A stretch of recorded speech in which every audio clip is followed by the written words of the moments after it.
Tagal-tagal na pala kita hindi nasusurprise. Okay lang yun.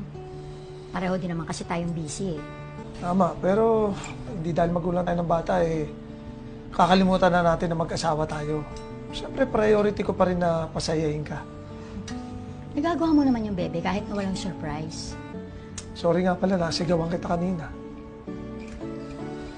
Sorry din kasi tumaas yung boses ko. Ayoko lang kasi yung ideya na may ibang taong magkukumpleto ng pangarap mo. Bebe, ikaw ang pinili ko. Itong pamilya natin, ito yung pangarap ko. Simpleng buhay, pero masaya tayo, di ba? Darating at darating yung pagsubok. Pero importante na haharapin natin yun na magkasama tayo at masusolusyonan natin pareho. Di ba?